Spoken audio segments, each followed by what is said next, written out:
हमारा वैवाहिक जीवन कैसा रहेगा, तो उसके लिए ज्योतिष जो है वो हमें किस प्रकार से हमारी सहायता कर सकता है। अगर अच्छे से अगर कुंडली मिलान किया जाए तो मैं नहीं समझता कि कोई दिक्कत बाद में आएगी। अगर प्रेम विवाह है तो लोग बोलते नहीं हमने तो प्रेम कर लिया भाई, अब हम लोग इतने अच्छे से रह रहे हैं तो बाद में भी अच्छे से रहेंगे, पर ये सच्चाई नहीं है। एक्स्ट्रा मैरिटल अफेयर्स जो है आजकल काफ़ी देखने को मिलता है, तो वो क्या ग्रहों की वजह से भी ये चीज़ हो सकती है? अगर किसी की कुंडली में 12th हाउस जो है वो पीड़ित है, संबंध अच्छे नहीं रखते अपने हस्बैंड वाइफ के बीच में, रिलेशंस अच्छे नहीं रहते, रिलेशन अच्छे नहीं रहेंगे तो क्या करता है कि सामने वाला दूसरा पर्सन जो है वो बाहर की तरफ देखता है। फिर अगर कोई गलती होती है तो उससे उस कंडीशन में होती है। कई लोग जो होते हैं जिनकी शादी नहीं हो रही होती है, कहीं ना कहीं बाधा आती रहती है, तो ऐसे कौन कौन से ग्रह हैं जो इसके ऊपर अफेक्ट करते हैं? सिंगल एक ग्रह कभी कोई चीज़ नहीं करता, कोई काम नहीं करता, सबके सब मिलजुल के ही काम करते हैं। अपने पिता के पाँव रोज छूना शुरू करें ना मॉर्निंग में उठ के, कुंडली में जो सूर्य है वो प्रबल हो जाएगा।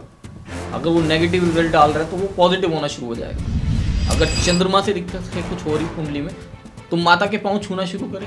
नौकरी नहीं मिल रही है या प्रमोशन में देरी हो रही है, ऐसी कौन सी रेमेडीज हमें देखनी चाहिए या करनी चाहिए? जॉब के लिए अगर किसी को दिक्कत आ रही है तो सबसे बढ़िया जो सबसे पहली रेमेडी है, पिता के पैर रोज छूने शुरू करिए, सूर्य को जल देना शुरू कीजिए, सुबह अर्घ देना शुरू करें।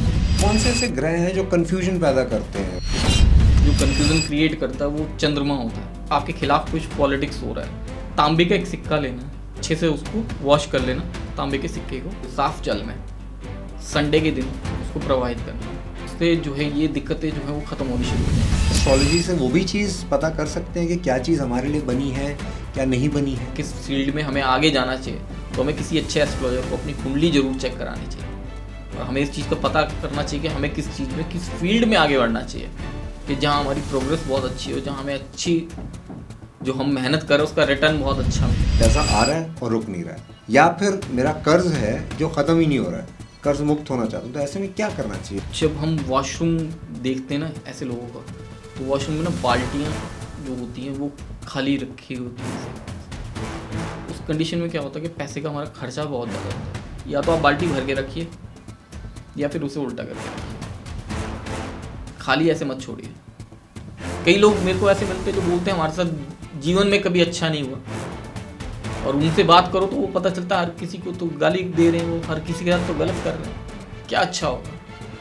अच्छा करो तभी तो अच्छा मिलेगा।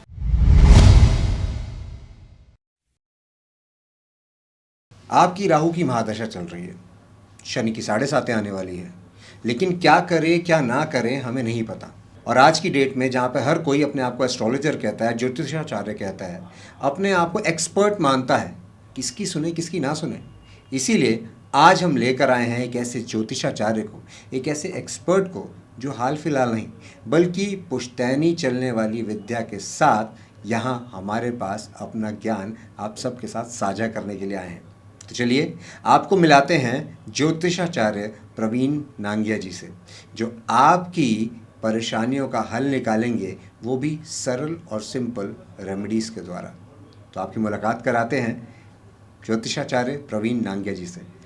नमस्कार सर।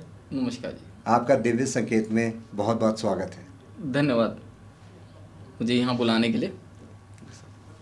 और बहुत अच्छे से आपने बोला कि जो हम आज बात करेंगे बहुत सिंपल तरीके से लेके चलेंगे, बहुत सिंपल रेमेडीज़ के थ्रू हम बात करेंगे जो हमारी लाइफ में डे टू डे लाइफ में हम यूज़ कर सकते हैं, और हमें करना चाहिए।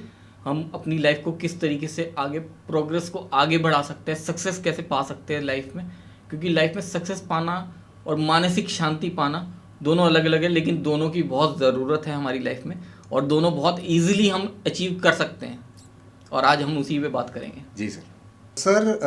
जिस तरीके से अभी शादियों का सीज़न आने वाला है, और जिस तरीके से लोग जो हैं वो अपने वैवाहिक जीवन को लेकर और अपने जो पार्टनर है जो उनका साथ देगा जीवन भर के लिए, जीवन संगिनी को लेकर या जीवन साथी को लेकर बहुत आजकल ना चिंतित रहने वाले हैं या रहने लगे हैं। क्योंकि क्या है कि बहुत सारी चीज़ें आजकल हम देखते रहते हैं न्यूज़ चैनल्स के ऊपर, या हमारे आसपास बहुत सारी चीज़ें घूमती रहती हैं। तो जो लोग अरेंज मैरिज कर रहे हैं उनका तो एक अपना थॉट प्रोसेस होता ही है, लेकिन जो लोग ऑलरेडी प्रेम विवाह करना चाहते हैं या एक ऐसे संबंध में बंधे हुए हैं उनके लिए भी दिमाग में आजकल बहुत सारी चीज़ें घूमने लग गई हैं कि शादी को लेकर कि हमारा वैवाहिक जीवन कैसा रहेगा, वो सही रहेगा या उसमें कोई दिक्कतें आएंगी, या अगर दिक्कतें आती हैं तो उसको कैसे सुधारा जा सकता है। तो उसके लिए ज्योतिष जो है वो हमें किस प्रकार से हमारी सहायता कर सकता है या हेल्प कर सकता है इसके अंदर, कि हमारे वैवाहिक जीवन या हमारे संबंधों के अंदर भी, जैसे पिता पुत्र का संबंध है या पिता पुत्री का संबंध है, दोस्तों का संबंध है, उसको किस तरीके से एक हंसी खुशी का संबंध बनाया जा सकता है। तो ज्योतिष उसमें किस प्रकार से हमारी सहायता कर सकता है। देखिए गौरव जी, जैसे अभी आपने पूछा कि लोग चिंतित रह रहे हैं थोड़ा, अगर अरेंज मैरिज हो रही है या लव मैरिज हो रही है उस कंडीशन में। देखिए अरेंज मैरिज में तो ज़्यादातर आजकल कुंडली मिलान करवाया ही जाता है और करवाना चाहिए। और मैं बोलता हूँ जो लव मैरिज का है ना योग, उसके अंदर भी उन्हें कुंडली मिलान जरूर कराना चाहिए। और एक जो सबसे जो मैंने गलत चीज़ एक नोटिस की है, लोग कुंडली कई बार गलत कर देते हैं, ठीक है, मिलान के लिए कई बार गलत हो जाता है, टाइम पता नहीं होता ठीक से, तो उस टाइम को ठीक करने की कोशिश करनी चाहिए कि ठीक से मिलान हो पाए। और कुंडली मिलान में हम जब कुंडली मिलाते हैं तो उसके अंदर हमें क्या क्या देखते हैं कि सबसे पहले जो ज़रूरत होती है कि लोग क्या करते हैं कि कुंडली मिलान में वो देखते हैं कि कितने इनके गुण आपस में मिल रहे हैं जी। ठीक है, बस उसके हिसाब से वो बोलते हैं जी गुण मिल गए और शादी के लिए कंफर्म है जी, करवा दो शादी जी। ठीक है। मैं उस चीज़ को गलत मानता हूँ। अगर दो लोगों की शादी हो रही है तो मैं ये मानता हूँ वो दो परिवारों का संबंध जो है वो आपस में बन रहा है, ठीक है। बिल्कुल सर। दो इंडिविजुअल्स का संबंध नहीं बनता, दो परिवारों का संबंध बनता है। तो उनको उस कंडीशन में जो हम अगर पर्टिकुलर देखते हैं या देखना चाहते हैं लोगों की जब कुंडली आती है मिलान के लिए, तो उसके अंदर क्या क्या देखना चाहिए कि एक तो जैसे गुण तो हमने देख लिए, उसके बाद हम क्या देखते हैं उसके अंदर कि इनका आपस में संबंध किस तरीके का रहेगा, ठीक है, वो भी उसके अंदर आता है कुंडली में कि पर्टिकुलर दो लोगों का संबंध आगे जीवन में किस तरीके का रहेगा, वो देखना ज़रूरी है कि बाद में ऐसा ना हो कि लड़ाई झगड़ा हो या डाइवोर्स के योग बन रहे हो, तो वो चीज़ देखनी बहुत ज़रूरी होती है उसके अंदर। वो चीज़ हो गई। दूसरा क्या होता है कि जब शादी हो रही है तो शादी किस लिए होती है कि अपना वंश आगे बढ़ाने के लिए शादी की जाती है, ठीक है। ये सिर्फ ये नहीं है कि हम आज शादी कर ली और बस इंजॉय करने लायक को, नहीं, वो चीज़ नहीं है, ठीक है। हमें वंश भी तो आगे बढ़ाना है अपना। तो उसके अंदर लोग ये देखना भूल जाते हैं कि बच्चों का भी योग होना चाहिए उन दोनों का, और सही होना चाहिए। क्योंकि कई बार होता है कई लोगों की कुंडलियाँ इस तरह की होती हैं उनके बच्चों के योग अच्छे नहीं होते, तो उस चीज़ को देखना बहुत ज़रूरी होता है। अगर हम पर्टिकुलर वैसे देखते हैं, अगर हम सिर्फ जो ज़्यादातर देखते हैं वैसे लोग कि उसमें सिर्फ देखा जाता है कि नाड़ी के योग हैं कि नहीं, उसके अंदर पर्टिकुलर सब तरीके से देखने चाहिए योग, और भी तरीके से चेक किए जाते हैं, उनको करना बहुत ज़रूरी होता है कि बाद में परिवार में संबंध इन लोगों के कैसे रहेंगे और बाद में बच्चे के योग किस तरीके रहेंगे, बाद में डाइवोर्स के योग ना हो, उस चीज़ को भी देखना बहुत ज़रूरी है। तो अगर अच्छे से अगर कुंडली मिलान किया जाए तो मैं नहीं समझता कि कोई दिक्कत बाद में आएगी। लोग उस चीज़ को ना इग्नोर कर देते हैं। अगर प्रेम विवाह है तो लोग बोलते हैं नहीं हमने तो प्रेम कर लिया भाई, अब हम लोग इतने अच्छे से रह रहे हैं तो बाद में भी अच्छे से रहेंगे, पर ये सच्चाई नहीं है ना। जो अमूमन आज तक देखा है मैंने, या लोग वैसे भी जनरली भी उस चीज़ को देख सकते हैं कि जब तक प्रेम होता है शादी से पहले एक दूसरे की छोटी छोटी क्या बड़ी बड़ी गलतियों को भी इग्नोर करते हैं आपस में, ठीक है, कि कोई बात नहीं छोड़ो ना, इग्नोर कर दिया। लेकिन शादी जब हो जाती है ना तो हस्बैंड वाइफ में क्या होता है, छोटी छोटी गलतियां भी ना 1-2 साल बाद छोटी छोटी गलतियां भी हैं वो भी राई का पहाड़ बन जाती हैं, चुभने लग जाती है, ठीक है। छोटी छोटी गलतियां होती है, वो एक दूसरे को सुनाना शुरू कर देते हैं, ताने मारना शुरू कर दिया, इधर उधर की बातें शुरू हो गई, तो उससे भी संबंध फिर खराब हो जाते हैं। अगर ये कुंडली में पहले ही चेक कर लिया जाए कि इस तरह के योग ना बने, और अगर कुछ बन रहा है तो उसके लिए अगर कुछ किया जा सकता है तो वो करना बहुत ज़रूरी होता है, वो करना बहुत ज़रूरी होता है। अगर हम कुंडली मिलान कर रहे हैं, अगर प्रेम विवाह का, अगर मैं प्रेम विवाह की बात करता हूँ कि प्रेम विवाह है और कुंडली मिलान नहीं कर रहे, और उनमें से एक जो जातक है उसकी कुंडली में वो आ रहा है मांगलिक है और दूसरे की कुंडली में वो मांगलिक नहीं है, ठीक है। पहले के लोग जो है उस चीज़ को इग्नोर करते थे, मना करते थे कि नहीं जी नहीं करनी। मैं मानता हूँ कि बिल्कुल इस चीज़ को इग्नोर करना चाहिए, बिल्कुल करना चाहिए इस चीज़ को इग्नोर इन द सेंस कि मतलब छोड़ना नहीं चाहिए, इस चीज़ को पकड़ना चाहिए कि नहीं ये चीज़ नहीं करनी। अभी तो ठीक है लेकिन शादी के बाद फिर ऐसा ना हो ना कि शादी हुई है, उसके बाद 2 4 6 महीने बाद ही लड़ाई झगड़ा शुरू हो जाए, डिवोर्स के जो प्रक्रिया शुरू हो जाए, क्योंकि ज़्यादातर केसेस में आजकल यही देखा जा रहा है कि नहीं हो पाता। क्योंकि पहले के लोग हैं ना, सब्र बहुत ज़्यादा करते थे एक दूसरे के साथ ना, कि छोटी छोटी बातें होती थी या कुछ बड़ा भी अगर घटित हो जाता था आपस में, तो उस चीज़ को इग्नोर करके आपस में एक दूसरे के साथ बात करके आगे बढ़ा करते थे, और बड़ों की शर्म बहुत रखी जाती थी। आजकल तो कोई किसी की सुनता नहीं है, पहले सहन शक्ति, टॉलरेंस ज़्यादा थी, बहुत ज़्यादा था, अब इंटॉलरेंस बढ़ती जा रही बहुत है। ज़्यादा। और पहले देखोगे ना, पहले भी अगर मैं देखता हूँ ना, तो गर्ल्स में बहुत ज़्यादा टॉलरेंस बहुत ज़्यादा रहता था, बहुत ज़्यादा टॉलरेट करती थी, हर चीज़ को सहन करना आता था उन्हें। आज की डेट में कोई नहीं सहन करता, क्योंकि वो भी तो बढ़ रही हैं आगे, है ना, वो भी जॉब कर रही हैं, आगे बढ़ रही हैं, तो वो भी नहीं करती टॉलरेट, बॉयज़ भी नहीं करते। तो फिर उस कंडीशन में क्या करना चाहिए ना, पहले ही इस चीज़ को देखना चाहिए कि कुंडली में क्या योग बन रहे हैं। और अगर संबंधों की आप जैसे बात कर रहे हो, अभी आपने मेरे से पूछा कि पिता पुत्री के भी संबंध अगर अच्छे रहें, उसके लिए क्या करना चाहिए, उसका भी आता है ना, योग कुंडली में आते हैं ना कि योग किस तरह के बन रहे हैं आगे। तो उसके लिए तो बहुत सारे जो है उपाय भी होते हैं कि वो छोटे छोटे उपाय करें और वो संबंध आपस में अच्छे रहें। अगर पिता पुत्र के संबंध अगर हम देखते हैं, हमें कुंडली देख के ही पता चल जाता है कि हाँ, ये पिता पुत्र के संबंध अच्छे नहीं हैं, ये पिता पुत्री के संबंध अच्छे नहीं हैं।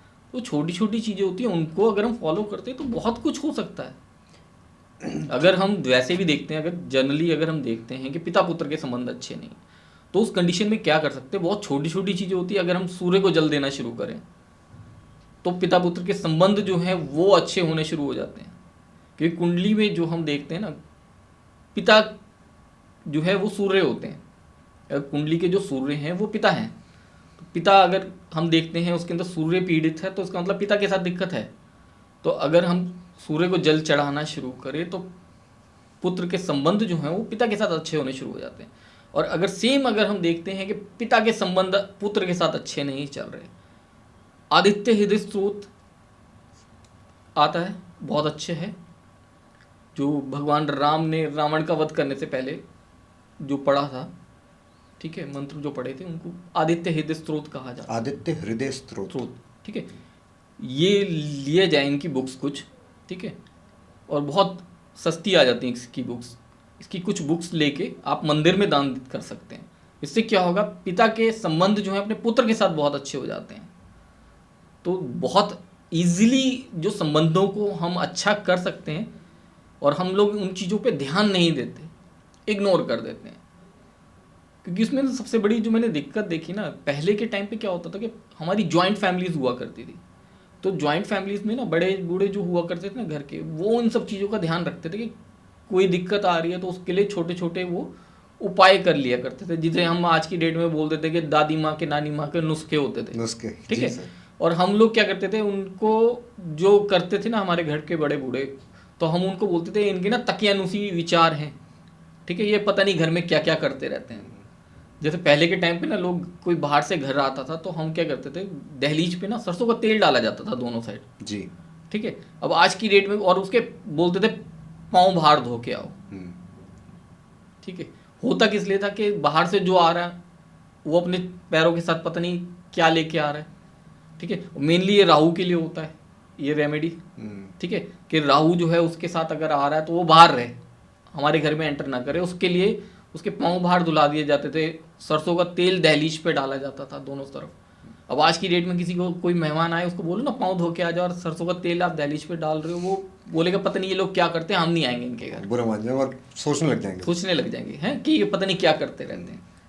लेकिन वो पहले के टाइम पे लोग करते थे, और उससे क्या होता था कि दिक्कतें नहीं आती थी, और छोटी छोटी इस तरह की बहुत सारी चीज़ें होती थी जिनसे वो करते थे। और जॉइंट फैमिलीज रहती थी हमारी, आपस में सबकी बन के रहती थी, सब लोगों के रिलेशंस बहुत अच्छे रहते थे। अब आज की डेट में क्या हो गया, हमारी न्यूक्लियर फैमिलीज हैं, ठीक है, कोई बताने वाला है नहीं बड़ा बूढ़ा, तो जो हो रहा है हम उस चीज़ को इग्नोर कर देते हैं, ज़्यादातर चीज़ें इग्नोर करते हैं, ध्यान ही नहीं देते।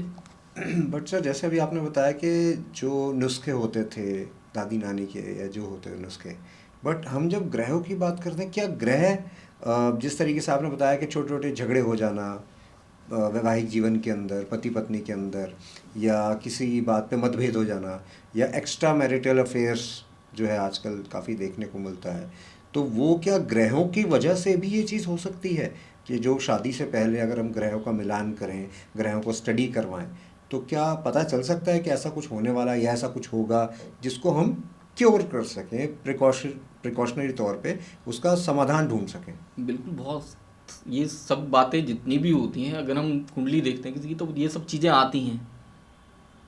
अगर किसी की कुंडली में 12th हाउस जो है वो पीड़ित है, तो उसका मतलब वो संबंध अच्छे नहीं रखते, अपने हस्बैंड वाइफ के बीच में रिलेशंस अच्छे नहीं रहते।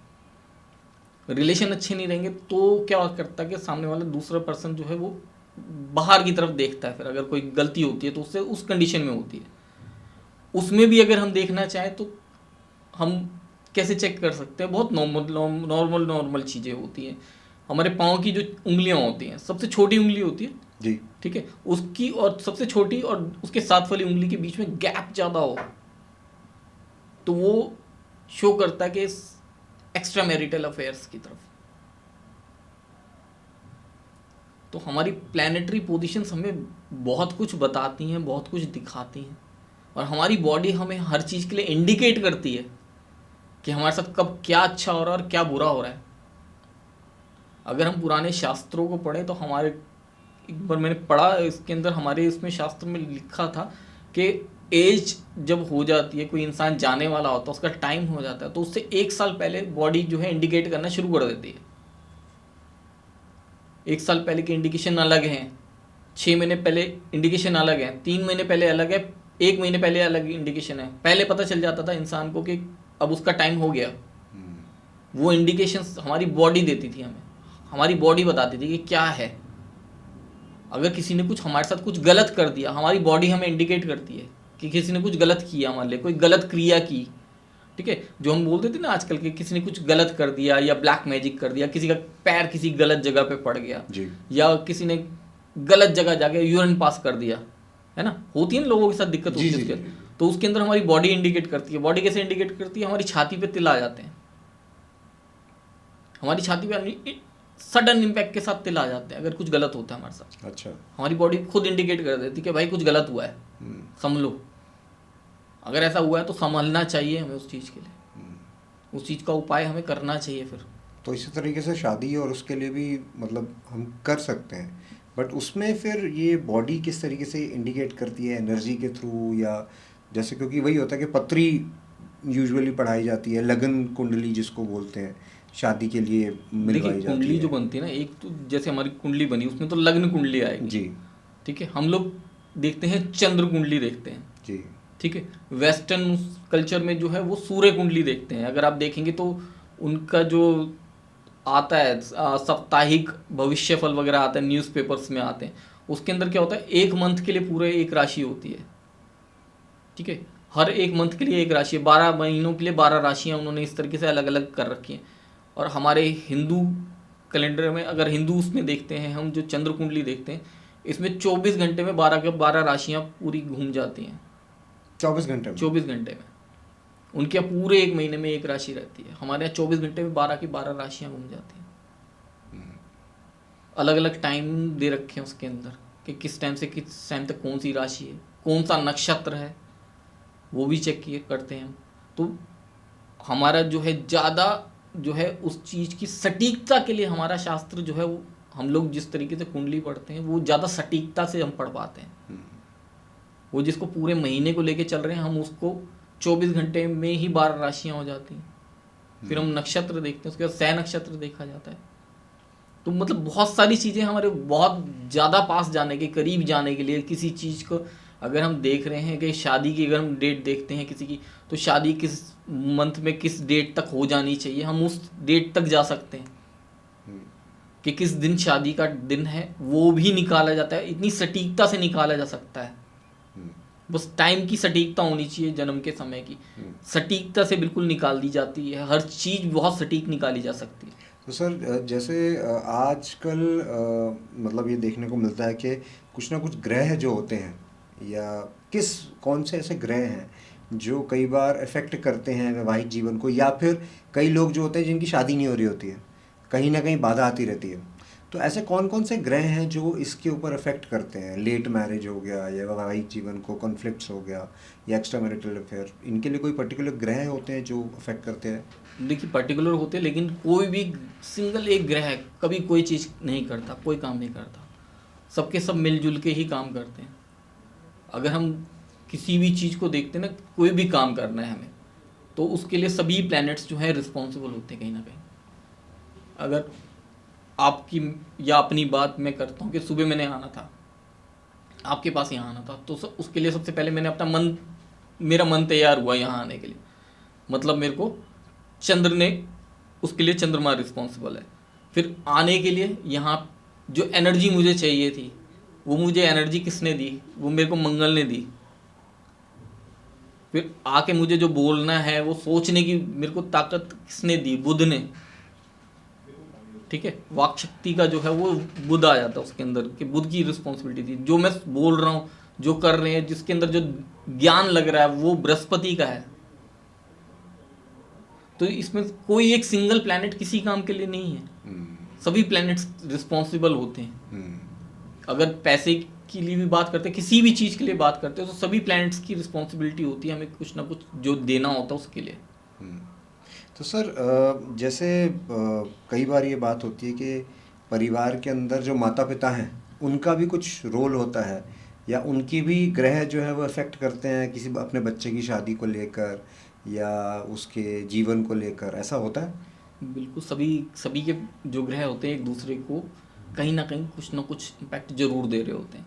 जैसे हम देखते हैं, अगर कई बार पिता की कुंडली नहीं है, किसी की कुंडली नहीं है, तो हम उनके जो बच्चे होते हैं, उनका जो पुत्र है, सबसे बड़ा जो पुत्र है, उसकी कुंडली देख के हम पिता की कुंडली देख सकते हैं। और अगर वैसे देखा जाए तो हमारे यहाँ जनरली बोला जाता है कि हस्बैंड वाइफ की कुंडली एक हो जाती है शादी के बाद। ठीक है, कि प्लानिटरी पोजीशन एक जैसी हो जाती है उनकी, एक दूसरे को इम्पैक्ट बहुत ज़्यादा डालती है। क्यों डालती है? कि हमारा, अगर हम देखते हैं तो हमारी कुंडली, अगर ज्योतिष शास्त्र में हम देखते हैं हमारी कुंडली, हमारा वास्तु, हमारी न्यूमरोलॉजी, या हमारी हस्तरेखा, या हमारा सामुद्रिक शास्त्र आता है हमारी पूरी बॉडी लैंग्वेज, हमारी जिसको इसमें जो हमने सबसे छोटा एक आजकल पकड़ा हो, जो सबसे ज़्यादा ट्रेंडिंग है, फेस रीडिंग, सामुद्रिक शास्त्र में आता है। ठीक है, तो ये सब चीज़ें एक ही सिक्के के दो पहलू वाली बातें हैं। हर चीज़ एक दूसरे को इम्पैक्ट कर रही है, हर चीज़ एक दूसरे को इम्पैक्ट डालती है, हर चीज़ का इम्पैक्ट एक दूसरे के ऊपर आता है। ठीक है, जैसे अभी मैंने बताया था कि एक्स्ट्रा मैरिटल अफेयर के लिए उंगलियों के बीच में गैप ज़्यादा है, तो फिर वो एक्स्ट्रा मैरिटल अफेयर्स की तरफ जाता है। ठीक है, 12th हाउस, उसके अंदर इम्पैक्ट 12th हाउस का बहुत ज़्यादा रहता है, 12th हाउस का और 2nd हाउस का। और अभी जैसे बात कर रहे थे, मैं पहले भी पॉडकास्ट में बोला था कि किसी के माथे पे चोट का निशान है। मैक्सिमम लोगों को 12 से 14 साल की उम्र में माथे पे चोट लगती है, और ऐसे लोग जो है मांगलिक होते हैं कुंडली से। ठीक है, जो जितना ज़्यादा तीव्र मांगलिक होगा, चोट उतनी ज़्यादा गहरी हो जाती है, उतनी ज़्यादा सटीक होती है। ठीक है, और उस निशान जो है माथे पे, उसके हिसाब से बनेगा किस भाव से वो मांगलिक हैं। तो बहुत सारी चीज़ें हैं जो ये सब चीज़ें क्या हैं, एक ही सिक्के के दो पहलू वाली बातें हैं। ठीक है, तो सारी चीज़ें एक दूसरे को इम्पैक्ट डालती हैं। अगर हम माता पिता को देखें तो पुत्र के ऊपर बहुत इम्पैक्ट डालते हैं। अगर पुत्र को अपनी कुंडली अच्छी करनी है, अगर उसको अपने चंद्र अच्छे करने हैं, उसे अपने सूर्य अच्छा करना है, अपने पिता के पाँव रोज छूना शुरू करें ना मॉर्निंग में उठ के, उस कुंडली में जो सूर्य है वो प्रबल हो जाएगा। अगर वो नेगेटिव रिजल्ट डाल रहा है तो वो पॉजिटिव होना शुरू हो जाएगा। अगर चंद्रमा से दिक्कत है कुछ हो रही कुंडली में, तो माता के पाँव छूना शुरू करें, अपने भाई बहनों को प्यार देना शुरू, भाइयों को, खास करके भाइयों को प्यार देना शुरू करे, अपने भाई जैसे दोस्तों को प्यार देना शुरू करे, उसका मंगल अच्छा हो जाएगा। अपनी छोटी बहन के साथ अच्छा व्यवहार करे, अपनी बुआ के साथ अच्छा व्यवहार करे, उसका बुध अच्छा हो जाएगा। अपने टीचर्स के साथ बहुत अच्छे से बात करे, गुरु तुल्य जो अन्य लोग हैं, ठीक है, जिनसे उसे कुछ भी ज्ञान मिल रहा है, जो ज्ञान दे रहे हैं दुनिया में, उनके साथ सम्मान से बात करे, उनके लिए अच्छी बात करे, उसका बृहस्पति अच्छा हो जाएगा। आप अगर टीचर्स को गलत शब्द बोलते हैं, या इस तरह के लोगों को कुछ गलत शब्द बोलते हैं, पंडित के लिए कुछ गलत बोलते हैं, तो आपका बृहस्पति खराब होना शुरू हो जाता है कुंडली में। आप वाइफ के साथ रिलेशन अच्छे रखें, आपका शुक्र अच्छा होना शुरू हो जाता है। आप अपने घर में या अपने ऑफिस में या अपने अड़ोस पड़ोस में अपने लेबर के साथ अच्छे रहें, जो 4th क्लास एम्प्लॉयज़ होते हैं या साफ सफाई के कर्मचारी होते हैं, इनके साथ अच्छा व्यवहार करें, शनि अच्छा होता है। तो सारे प्लैनेट्स तो हमारे आसपास ही है, हमारे आसपास के जो हमारे साथ ताना बाना बुना हुआ है समाज में, उसी में तो है सब कुछ। हम लोग खुद ही अपने हाथों से खराब करते हैं, अपने पैरों पे खुद ही कुल्हाड़ी मारते हैं, फिर उसके बाद बोलते हैं हमारे साथ कुछ अच्छा नहीं हो रहा। कई लोग मेरे को ऐसे मिलते हैं जो बोलते हैं हमारे साथ जीवन में कभी अच्छा नहीं हुआ, और उनसे बात करो तो वो पता चलता है हर किसी को तो गाली दे रहे हैं, वो हर किसी के साथ तो गलत कर रहे हैं। क्या अच्छा होगा? अच्छा करो तभी तो अच्छा मिलेगा। एक हम जो है शुरू से सुनते आ रहे हैं, हमारे ना बड़े बूढ़े बोला करते थे कि सरस्वती माता जुबान पे एक बार आके टंग पे बैठती है, बिल्कुल। जो उस वक्त बोलोगे वो सत्य हो जाएगा, वो तथास्तु बोल के चले जाएंगे। ठीक है, उस वक्त हम इग्नोर किया करते थे कि नहीं, हमारे बड़े बूढ़े इसलिए बोलते हैं कि हम ना अपने भाई बहनों के साथ अच्छे से व्यवहार करें, लड़े ना आपस में। लेकिन आज की डेट में हम पढ़ते हैं ना लॉ ऑफ अट्रैक्शन। जी। ठीक है, क्या है लॉ ऑफ अट्रैक्शन? वही तो है ना, वो भी तो यही बोलते हैं लॉ ऑफ अट्रैक्शन में जो आप सोचोगे वही तो अट्रैक्ट कर रहे हो। बिल्कुल। तो आप अच्छा बोलो ना, अच्छा अट्रैक्ट करोगे। आप गलत बोलोगे तो क्या अट्रैक्ट कर रहे हो? गलत अट्रैक्ट करोगे, है ना। आप गलत कर दोगे और उसके बाद बोलोगे आप आपके साथ अच्छा हो जाए, तो ऐसा कैसे पॉसिबल है? आप कुछ गलत करोगे तो उसका रिजल्ट भी तो गलत आएगा। आप कुछ अच्छा करेंगे तो लॉ ऑफ अट्रैक्शन मान लीजिए, या हमारे बड़े बूढ़ों की बात मान लीजिए कि 24 घंटे में एक बार सरस्वती माता ने आके बैठना है। आप अच्छा अच्छा करिए ना, अच्छा बोलिए, अच्छा करिए, आपके पास वही तो वापस आएगा यूनिवर्स से जो आप दे रहे हैं। मैं यही बस पूछने वाला था आपसे कि घर पे कलह कलेश को कैसे मुक्त कर सकते हो, तो आपने उसका बड़ा सटीक सा आंसर दे दिया हर चीज़ का, कि अपने पिता के पैर छुएं तो आपका सूर्य अच्छा होगा, माता के पैर छुएं तो आपका मंगल, आपने बोला माँ के पैर अगर छुएंगे तो चंद्र चंद्र अच्छा होगा। ठीक है, ये तो हमारे शास्त्रों में या हमारे बड़े बूढ़े हमें सब सदियों से समझाते आ रहे हैं। लेकिन पिछले कुछ टाइम से ऐसा हुआ है कि हम लोगों ने उन चीज़ों को इग्नोर करना शुरू कर दिया। बस सर, मैंने ये चीज़ देखी है कि ज़्यादातर ज्योतिषाचार्य इस तरीके की बात नहीं करते, जितने सटीक आपने 2 लाइनों के अंदर इस चीज़ को बता दिया। वो ज़्यादातर क्या करते हैं, अरे नहीं नहीं, आपका नक्षत्र ये सही नहीं है, इस ग्रह का प्रभाव सही नहीं है, आप ये चीज़ कराइए, आप ये चीज़ कराइए। लेकिन आपने सीधा सा बता दिया कि आप जल दो तो जो पुत्र है वो पिता का संबंध जो है ठीक होना चालू हो जाएगा, या पैर छुओ। पैर छूना कितना किसी के लिए मुश्किल हो सकता है, या प्यार देना किसी से, या पैर छूना कोई मुश्किल नहीं है। हाँ। लेकिन आजकल के जो है ना यंगस्टर्स, वो दिल में बहुत बोझ लेके चलते हैं कि किसी के पाँव कैसे छू लें हम। भाई माता पिता हैं आपके, माँ बाप वो हैं जिन्होंने आपको जन्म दिया। अगर हम अपने शास्त्र पढ़ते हैं तो हम वो ऋण नहीं चुका पाते। पिता का ऋण तो एक बार के लिए फिर भी चुका देंगे हम, माता का ऋण नहीं चुकाया जाता, वो बहुत मुश्किल है। और अगर हम कुंडली चेक करते हैं कभी भी तो उसके अंदर ऋण आते हैं, ऋण आते हैं हमारी कुंडली में। हमारे पिछले क्या क्या ऋण है वो उसके अंदर आते हैं कुंडली में, कि पिछले हमारे क्या ऋण रह गए, अच्छा, जो हमें अभी इस जन्म में चुकाने हैं। हम अभी भी नहीं चुकाएंगे, कोई बात नहीं, ऋण मत चुकाइए, वो ब्याज और लगता रहेगा उसके ऊपर। तो सर जैसे ऋण की बात हुई, तो लोग क्या करते हैं आजकल, इस चीज़ को लेके भी परेशान है कि करियर, जॉब स्टेबिलिटी या फाइनेंशियल स्टेबिलिटी, उस चीज़ को लेके बहुत परेशान है लोग। तो जिस तरीके से आपने अभी बताया कि अगर आप अपने से जो 4th क्लास के एम्प्लॉयज़ हैं, आप उनसे आराम से प्यार से बात करते हैं, तहज़ीब से पेश आते हैं, तो आपका शनि अच्छा हो जाता है। तो ऐसी क्या चीज़ें करें कि जो, जैसे नौकरी नहीं मिल रही है या प्रमोशन में देरी हो रही है, तो ऐसी कौन सी चीज़ें या ऐसी कौन सी रेमेडीज़ हमें देखनी चाहिए या करनी चाहिए हमारे ज्योतिष जो हमारा शास्त्र है उसके अकॉर्डिंगली, कि वो चीज़ें ठीक हो जाएं? देखिए, जॉब के लिए अगर किसी को दिक्कत आ रही है तो सबसे बढ़िया जो सबसे पहली रेमेडी है, जिसे हम रामबाण उपाय बोलते हैं, पिता के पैर रोज़ छूने शुरू करिए। पिता के पैरों छूइए, सूर्य को जल देना शुरू कीजिए, सुबह अर्घ देना शुरू करें सुबह। और जो है सबसे ज़रूरी जो होता है कि हम जब सूर्य को जल देते हैं तो उसका भी एक टाइम होता है। ये नहीं कि आपने 10, 11 बजे, 12 बजे जल देना है, नहीं। एटलीस्ट मॉर्निंग में 8 o'clock से पहले सूर्य को जल देना होता है। तो सर 8 बजे की अगर बात दिया तो नहीं, जब सूर्य को जल देते हैं तो जब सूर्य को जल दे रहे हैं तो हम क्या करते हैं, जब सूर्य को ऐसे जल दिया, अर्घ दिया, तो जो जल उसमें से लोटे में से गिर रहा है उसमें से सूर्य के दर्शन होने चाहिए। वो कैसे होंगे? सूर्य तो बहुत ऊपर आ जाएंगे तब तक, वो पॉसिबल नहीं।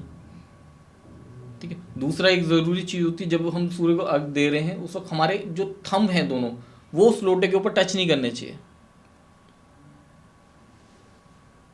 ठीक है, जब जल दे रहे हैं तो दोनों थंब जो हैं वो उस लोटे के ऊपर वो टच नहीं करने चाहिए, उनको बिना टच किए ही फिंगर्स से पकड़ के ही जल दिया जाता है। अच्छा, तो यानी अगर हम दें तो वो इस तरीके से नहीं पकड़े लोटे को, तो वो इस तरीके से पकड़, अगर इस तरीके से पकड़ेंगे आप, हाँ। इजीली हो जाता है, वो कोई मुश्किल नहीं है उसमें। अच्छा, वो इजीली है। हम्म, वो जो सूर्य को अर्घ दे रहे हैं वो लोटा इतना बड़ा नहीं होता कि उसको उठाना मुश्किल हो। हाँ, वो तो है सर। ठीक है, बहुत इजीली होता है। और दूसरा क्या होता है, उसका जो जल है वो पैरों में नहीं गिरना चाहिए, वो पैरों पे नहीं गिरना चाहिए। तो किसी प्लांट में या किसी बाल्टी या ऐसा कुछ रखा कुछ जानी चाहिए? खाली कोई गमला रख लो, हाँ। उसमें थोड़ी सी मिट्टी रख लो, हम्म, ठीक है, उसके अंदर गिरेगा जल तो पैरों पे नहीं गिरेगा। बहुत सारे तरीके हैं जिनसे कर सकते हैं हम। बहुत सारे लोग हैं, मैंने हाई राइज सोसाइटीज़ में देखे, वो लोग क्या करते हैं, ऊपर अपने फ्लोर पे खड़े हो जाते हैं, नीचे फ्लोर पे, नीचे ग्राउंड फ्लोर पे जल जा रहा है, कोई दिक्कत नहीं। भाई किसी की तो पैरों में आ रहा है। जो अर्घ आपने सूर्य देव को दिया, ठीक है, जिन्हें हम भगवान बोलते हैं, सूर्य भगवान है ना, उनको दिया, उनको चढ़ाया, वो किसी के पैरों में गिरेगा कैसे? ऐसे नहीं करना ना। क्योंकि फिर लोग बोलते हैं हम तो जो है सालों से जल दे रहे हैं, लेकिन हमारा तो आज तक कभी अच्छा हुआ नहीं। वो अच्छा करने की जगह आपने खुद खराब कर दिया, जो अच्छा करना था उसकी जगह खराब कर दिया। भाई कैसे चलेगा? और बड़ी छोटी सी चीज़ है ध्यान रखने की है। बहुत छोटी छोटी चीज़ें, बहुत सारी चीज़ें हैं, बहुत सारी, जिनको हमें ध्यान देना चाहिए। और सर जैसे अभी आपने बताया कि नौकरी नहीं मिलने के लिए एक ये रेमेडी है एक, तो जैसे कौन से ऐसे ग्रह हैं जो कन्फ्यूजन पैदा करते हैं कि अगर करियर के अंदर, जैसे ज़्यादातर बच्चे होते हैं, बच्चे क्या आज की डेट में जो ऑलरेडी नौकरी कर रहे हैं, कई बार उनको लगता है ये नौकरी मेरे लिए नहीं बनी, मैं इस नौकरी में सही नहीं हूँ, मुझे तो किसी और दिशा में जाना चाहिए। तो कौन से ऐसे ग्रह हैं जो कन्फ्यूजन पैदा करते हैं? देखिए, जो कन्फ्यूज़न होती है ना, कन्फ्यूज़न जो है वो दिमाग में है। ठीक है, कन्फ्यूज़न के लिए जो हमारे को उकसाता है ग्रह, ठीक है, जो कन्फ्यूज़न क्रिएट करता है वो चंद्रमा होता है।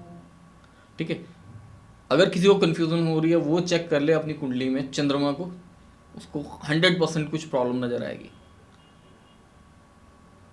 कुंडली में चेक करें और फिर उसको गोचर में चेक करें, ठीक है, और साथ में उसकी दशा चेक करें कि क्या चल रही है। उनको प्रॉब्लम अपने आप नज़र आ जाएगी कि प्रॉब्लम कहाँ पे है। और वैसे अगर वो जनरल अपना वो देखना चाहें तो चंद्रमा में दिक्कत आती है। चंद्रमा को सही करने के लिए क्या करेंगे? जो रामबाण उपाय है, मैंने पहले भी बोला, रामबाण उपाय है, माता के पाँव रोज छूना शुरू करें। अगर दूर रहते हैं, माता जी के पास नहीं रहते या पिताजी के पास नहीं रहते, दूर रहते हैं, तो आप उनको फ़ोन करें, अच्छे से बात करें, अच्छे से बात करेंगे, हंस के बात करें, उनके चेहरे पे खुशी आनी चाहिए उस वक्त, तो आपका चंद्रमा जो है वो कुंडली में अच्छा होना शुरू हो जाएगा। तो सर जैसे ये तो बात हुई कि चंद्रमा अच्छा हो जाएगा, वो सब हो जाएगा, लेकिन कई बार ये देखा जाता है कि नौकरी पेशेवर जो पिछले 10 साल से नौकरी कर रहे हैं या 8-10 साल से 12-13 साल से नौकरी कर रहे हैं, लेकिन अचानक से ही उनकी नौकरी के अंदर कुछ ऐसा योग बन जाता है, क्या होता है कि उनका बॉस जो है वो उनको बहुत परेशान करने लगता है, या फिर जैसे ऑफिस में उनके खिलाफ पॉलिटिक्स हो जाती है, प्रमोशन रुक जाती है, बहुत टाइम से प्रमोशन ही नहीं मिल रही। तो ऐसे में क्या करना चाहिए? कौन से ग्रह हैं या कौन सी रेमेडीज़ हैं जिनका ध्यान रखना चाहिए? देखिए, जो इसके लिए है सबसे जो अच्छा उपाय होगा कि अगर आपको ऑफिस में पॉलिटिक्स में दिक्कत हो रही है, ठीक है, आपके खिलाफ कुछ पॉलिटिक्स हो रहा है, तो उसमें क्या कर सकते हैं आप? तांबे का एक सिक्का लेना और अच्छे से उसको वॉश कर लेना, तांबे के सिक्के को, और बिल्कुल चमक जाना चाहिए। और कहीं चलते जल में, ठीक है, नदी वगैरह जहाँ पे मिलती है, चलते साफ जल में संडे के दिन उसको प्रवाहित करना है। उससे जो है ये दिक्कतें जो है वो ख़त्म होनी शुरू हो जाएंगी और रास्ते निकलने शुरू हो जाएंगे कि आपके खिलाफ जो पॉलिटिक्स हो रहा है ऑफिस में या कहीं पे, वो पॉलिटिक्स होना बंद हो जाएगा अपने आप, और आपको उससे निकलने के रास्ते निकलने शुरू हो जाएंगे। और सर कई बार ऐसा होता है ना कि इंसान बहुत मेहनत कर रहा है अपने काम में, लेकिन उसको सफलता नहीं मिल रही है, और उसको भी ये पता है कि वो मेहनत कर रहा है और सही दिशा में कर रहा है, तो उस सिनेरियो के अंदर, उस सिचुएशन के अंदर क्या हमें ध्यान रखना चाहिए कि मैं ये मेहनत तो कर रहा हूँ लेकिन मुझे सफलता इस वजह से नहीं मिल रही। जैसे आपने बताया कि सूर्य को अर्घ तो दे रहे हैं लेकिन वो जो 13वें फ्लोर वाला है या 14वें फ्लोर वाला है उसका पानी जो है नीचे जा रहा है, ग्राउंड फ्लोर पे वो किसी के पाँव में पड़ रहा है, और इस वजह से जो आपका पुण्य है, जो आप काम कर रहे हैं, वो घट रहा है। तो जब मेहनत कोई कर रहा है, प्रयास कर रहा है, फिर भी उसको फल नहीं मिल रहा, तो क्या ऐसी चीज़ है जो उसको रोकती है हमारे ज्योतिष के हिसाब से, अगर हम समझना चाहें तो? देखिए, जो हमारी कुंडली अगर हम देखते हैं तो कुंडली में जो हमारे जॉब का अगर हम चेक करना चाहें, ठीक है, तो सबसे पहले हम 6th हाउस चेक करते हैं। ठीक है, 6th हाउस हम चेक करते हैं कि जॉब से रिलेटेड क्या दिक्कत आ रही है। उसके बाद जो वो प्रॉब्लम बताते हैं उसके हिसाब से हम आगे चेक कर लेते हैं। 6th भाव चेक किया जाता है और 6 से 6th चेक करते हैं। ठीक है, ये 2 भाव चेक किए जाते हैं उसमें कंडीशन में। और उसमें भी अगर वैसे ही जनरल, अगर वो जनरल उपाय अगर करना चाहे, जनरल रेमेडीज़ की तरफ ध्यान देना चाहें, तो उनको शनिवार वाले दिन शनिदेव मंदिर जरूर जाना चाहिए। शनि मंदिर में जाएं, उनको तेल जरूर चढ़ाएं, सरसों का तेल चढ़ाया जाता है, वो जरूर चढ़ाएं। इससे उनको रिलीफ आना शुरू हो जाएगा। तो मैं उपाय बिल्कुल, रेमेडीज़ बिल्कुल नॉर्मल लेके चल रहा हूँ आपके साथ। आपको आपके इस पॉडकास्ट में हम आपसे जैसे बात हुई थी कि बिल्कुल नॉर्मल लेके चलेंगे, जो इजीली लोग बिल्कुल इजीली कर पाएँ, बिल्कुल सर। बहुत आराम से कर पाएँ, और वो बिल्कुल सटीक हो, रामबाण हो उस चीज़ के लिए, प्रॉब्लम के सॉल्यूशन के लिए। जी सर। तो सर ये तो जैसे जॉब का हुआ, अब कोई अपना बिजनेस कर रहा है या कोई व्यापार के अंदर है, जैसे आजकल बहुत ज़्यादा चल गया है कंसल्टेंसी, फ्रीलांस, तो उस तरीके से उसके लिए भी क्या यही उपाय करना चाहिए? शनिदेव को तेल चढ़ाना चाहिए नहीं, या? फ्रीलांसिंग के लिए अलग आ जाता है। अगर हम अपना बिजनेस, पर्टिकुलर अपना काम देख रहे हैं, व्यवसाय देख रहे हैं, ठीक है, तो उसके लिए हम कुंडली में सप्तम भाव चेक करते हैं। ठीक है, सप्तम भाव चेक किया जाता है कि सप्तम भाव में कोई दिक्कत ना हो। ठीक है, और उस कंडीशन में हमें जो है अपने बिजनेस के लिए अगर हम देख रहे हैं, पहले तो प्योर हमें कंसल्टेंसी में ये चेक करना चाहिए कि हमें वो जो हम बिजनेस कर रहे हैं, जो कंसल्टेशन का काम कर रहे हैं या शुरू कर रहे हैं, उसकी हमें एक्चुअल में नॉलेज है भी या नहीं। ठीक है, उस चीज़ की नॉलेज होना बहुत ज़रूरी है। क्योंकि अभी रिसेंटली में बस फ़ोन आया था, उन्होंने मुझे बोला कि हम अपना जो है शुरू कर रहे हैं टैरो कार्ड का, और कंसल्टेशन में हम आगे बढ़ना चाहते हैं, तो हमें रास्ता बताओ कि हम क्या रेमेडीज़ करें। तो हमें जो है उस चीज़ का ज्ञान होना बहुत ज़रूरी है सबसे पहले। क्योंकि लोग हैं ना आजकल भटक बहुत गए हैं कि वो एक कहावत है ना बहुत पुरानी, कि नदिया के दूसरी तरफ की घास हमेशा हरी नज़र आती है। बिल्कुल। ठीक है, तो गलत चीज़ ना करें। क्योंकि हम जब कुंडली देखते हैं, ठीक है, जब हम किसी का टैरो रीड करते हैं, न्यूमरोलॉजी देख रहे हैं, या हम हस्तरेखा देख रहे हैं, हम क्या कर रहे हैं, उसका कर्मों के हिसाब से वो बनी होती है हमारी कुंडली। कुंडली जो होती है हमारी, या हमारे हाथों की रेखाएं होती हैं, ये सब कर्म प्रधान है, कर्मों के हिसाब से बनी।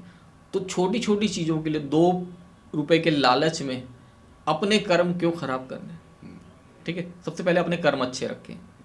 और अगर व्यवसाय में दिक्कत है तो व्यवसाय के लिए देखें कि हमें क्या करना है। सबसे पहले कुंडली का सप्तम भाव चेक करें।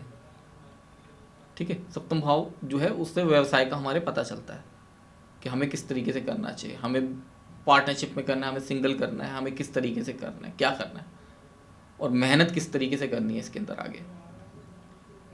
उसके अंदर मेहनत के अंदर जो हमारे कर्मों के हिसाब से आता है 10th भाव आता है हमारे। ठीक है, सबसे पहले हमें सप्तम भाव को चेक करना है।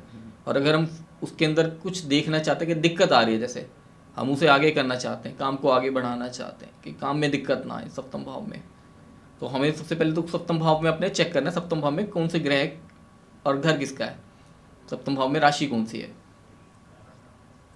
उसको चेक करके हम आगे की उसके अंदर रेमेडीज़ कर सकते हैं। बट अगर जनरल हमें रेमेडी उसकी करनी हो सप्तम भाव की, तो मैं उसके लिए सभी को एक ही तरीका बताता हूँ, सबको एक ही चीज़ बोलता हूँ कि सप्तम भाव का अगर करना है तो एक तो होता है कि दुर्गा माता के मंदिर में जाके 16 श्रृंगार की वस्तुएं जो है शुक्रवार वाले दिन दान करना, और हनुमान जी को मंगलवार को प्रसाद चढ़ाना। ठीक है, यह दोनों प्लैनेट्स की हमें हेल्प मिलती है पूरी, जिससे हमारा काम आगे निकले। ओके। और सर जैसे आपने बताया कि सप्तम भाव चेक करना चाहिए उसके अंदर, और या दुर्गा माता के मंदिर जाना चाहिए, 16 श्रृंगार का सामान चढ़ाना चाहिए, या हनुमान जी को प्रसाद चढ़ाना चाहिए।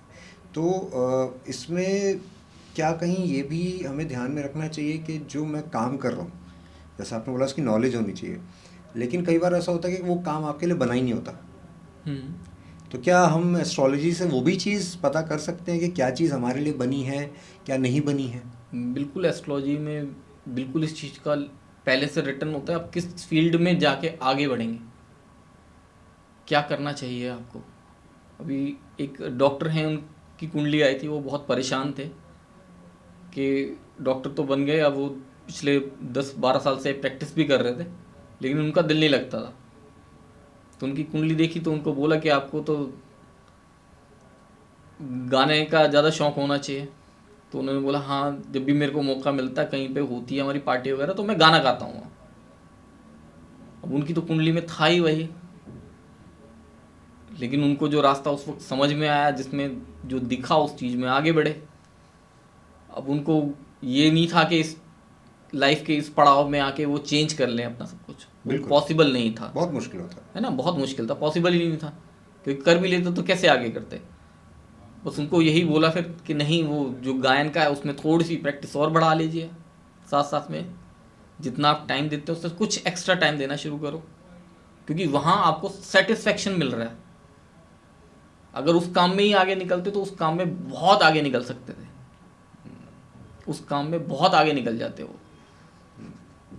बस ये जो है हमारे को सबसे पहले जो है इस चीज़ का सबसे पहले देखना चाहिए कि जब हम अपना करियर की चॉइस कर रहे हैं, अपना करियर देख रहे हैं कि किस फील्ड में हमें आगे जाना चाहिए, तो हमें किसी अच्छे एस्ट्रोलॉजर को अपनी कुंडली जरूर चेक करानी चाहिए, और हमें इस चीज़ का पता करना चाहिए कि हमें किस चीज़ में, किस फील्ड में आगे बढ़ना चाहिए, कि जहाँ हमारी प्रोग्रेस बहुत अच्छी हो, जहाँ हमें अच्छी, जो हम मेहनत करें उसका रिटर्न बहुत अच्छा मिले और हम तो आगे बढ़ पाएँ। तो सर इसका मतलब ये है कि हम ज्योतिष के द्वारा ये भी चीज़ समझ सकते हैं कि अगर मान लीजिए मैं इस रास्ते पे जाना चाहिए था, लेकिन मैं नहीं जा पाया, और अब जिस रास्ते पे चल रहा हूँ मैं काफ़ी आगे निकल आया हूँ, लेकिन फिर भी वो रास्ता जो है मेरे लिए सही है, लेकिन एकदम से चेंज नहीं कर सकता हूँ, लेकिन फिर भी ऐसे उपाय मिल सकते हैं ज्योतिष के द्वारा कि हम उस रास्ते को कहीं ना कहीं किसी तरीके से अपना कर या टच करके, बिना अपना अभी करंट का रास्ता चेंज करें, हम सफलता को प्राप्त कर पाएँ। बिल्कुल, और होना ही यही चाहिए ना।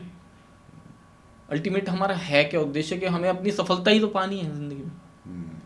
हम्म, और हमें जो सफलता पानी है, हमारे लिए सिर्फ पैसा बहुत ज़रूरी नहीं ना, हमें तो अपनी सेटिस्फेक्शन भी तो चाहिए, पर्सनल सेटिस्फेक्शन भी चाहिए, वो भी ज़रूरी है और सफलता भी ज़रूरी है।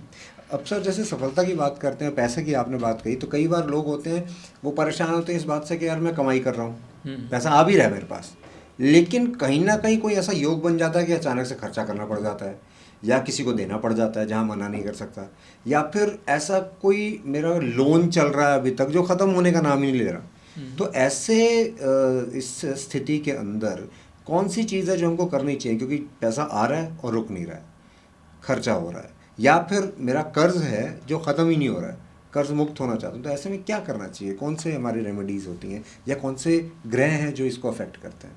देखिए, इसके अंदर ना हम बहुत एक छोटी सी रेमेडी जो करवाते हैं लोगों को पर्सनली, कि जब हम वॉशरूम देखते हैं ना ऐसे लोगों का, तो वॉशरूम में ना बाल्टियाँ जो होती हैं वो खाली रखी होती हैं ऐसे। उस कंडीशन में क्या होता है कि पैसे का हमारा खर्चा बहुत ज़्यादा होता है। या तो आप बाल्टी भर के रखिए, या फिर उसे उल्टा करके रखिए, खाली ऐसे मत छोड़िए, क्योंकि लोगों को मैंने बहुत देखा है इस तरह की गलतियाँ करते हुए। एक, जब नहाते हैं, नहाने के बाद वॉशरूम को गीला छोड़ देते हैं, वो बहुत गलत है।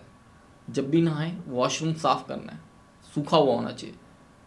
अब वो आपकी मर्ज़ी है, आप चाहें तो उसमें वाइपर लगाएं, चाहें तो पोछा लगाएं, आपने जैसे करना है आप करिए, लेकिन वॉशरूम को गीला नहीं छोड़ना। पहले के लोग वॉशरूम के अंदर पोछा लगाते थे, पोछा रखते थे, एक पोछा लगाया जाता था, नहाने के बाद उसको बिल्कुल सुखा के रखा जाता था। गीला वॉशरूम जो छोड़ देते हैं हम, या वहाँ कपड़े गीले ऐसे टांग के छोड़ देते हैं, ये हमारा राहु को ख़राब करते हैं। वॉशरूम हमेशा क्लीन रहना चाहिए, साफ़ रहना चाहिए, चमकदार रहना चाहिए और सूखा रहना चाहिए। हमारे जैसे हम अपना घर रखते हैं वैसे ही हमें वॉशरूम को भी रखना चाहिए, बिल्कुल क्लीन और सूखा। तो उससे हमारे जो धन है वो रुकेगा, वो उसके अंदर रुकेगा, वृद्धि होगी। बिल्कुल।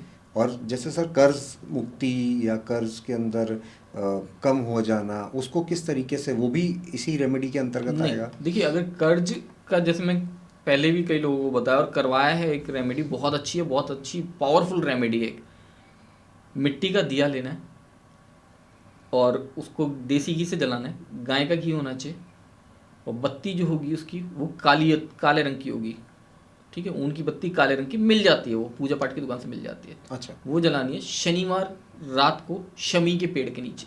शमी? शमी, शमी कौन सा पेड़ हुआ सर? शमी का पेड़ है, वो इजीली मिल जाता है, मंदिरों में बहुत होता है। अच्छा। ठीक है, ये सैटर्न को रिप्रेजेंट करता है, शनि को रिप्रेजेंट करता है।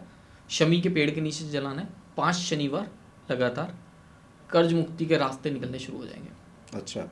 और सर इसी तरीके से क्या कुछ ऐसे रेमेडीज़ या ऐसे कुछ उपाय हैं जो लक्ष्मी के लिए प्रैक्टिस की जाए, या लक्ष्मी माता को प्रसन्न करने के लिए प्रैक्टिस की जाए, ऐसे भी कुछ रेमेडीज़ होती हैं, उपाय होते देखिए हैं? लक्ष्मी माता को हर कोई चाहता है कि खुश करें, हर कोई चाहता है। ठीक है, हर किसी को चाहिए लक्ष्मी माता। बिल्कुल। अब देखिए लक्ष्मी माता को अगर मैं देखता हूँ तो लोग क्या बोलते हैं, शुक्र को बलवान कीजिए।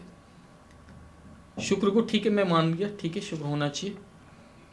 अगर हम इसको न्यूमरोलॉजी में देखते हैं तो शुक्र के लिए हमारा 6 नंबर आता है, और इसका कॉम्बिनेशन जो होता है, कॉम्बिनेशन है बहुत बढ़िया, 2 और 4, ठीक है।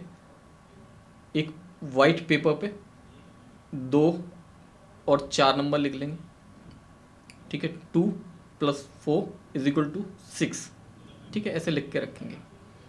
और 2 नंबर हो गया हमारा मून के लिए, चंद्रमा।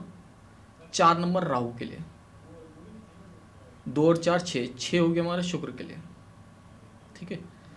शुक्र जो है हमें लग्जरी देता है, ठीक है, कि किसी भी चीज़ के अंदर हमें लग्जरी की, हमें कपड़े जो हैं वो ब्रांडेड चाहिए, वॉच ब्रांडेड चाहिए, घर बहुत बढ़िया चाहिए, गाड़ी बहुत बढ़िया चाहिए, ये शुक्र हमें देता है, वो लग्जरी देता है।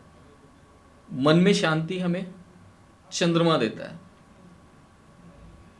शुक्र जो है वो धीरे धीरे पैसा भी देता है, लग्जरी देता है, लेकिन हमें एकदम से पैसा जो आता है, जैसे हम सुनते हैं कि किसी को छप्पर फाड़ के पैसा मिला, अचानक से ही आने अचानक लगा। से पैसा मिल गया, वो हमें राहु देता है, ठीक है। 2 और 4 चंद्र और राहु का मेल जो है वो शुक्र बनाता है 6, तो वो जो है पैसा हमें बहुत अल्टीमेट पैसा देता है, वो अल्टीमेट लग्जरी देता है। और एक चीज़ और याद रखने की है, जो मैंने प्रैक्टिस में अपने देखा पिछले 25 साल से, कि हमें जो पैसा है, लग्जरी तो हमें शुक्र ने दी, एकदम से छप्पर फाड़ के पैसा आ रहा है हमें राहु ने दिया, लेकिन पैसा आ कहाँ से रहा है? मेन प्लैनेट कौन है इसके पीछे जो हमें पैसा दे रहा है? वो हमारा सैटर्न है, शनि, जिससे सब डरते हैं। अच्छा। शनि देव जो है वो कर्मों के देवता है। वो कर्म जो हम कर रहे हैं उसका हमें जो रिजल्ट आना है वो हमें देते हैं।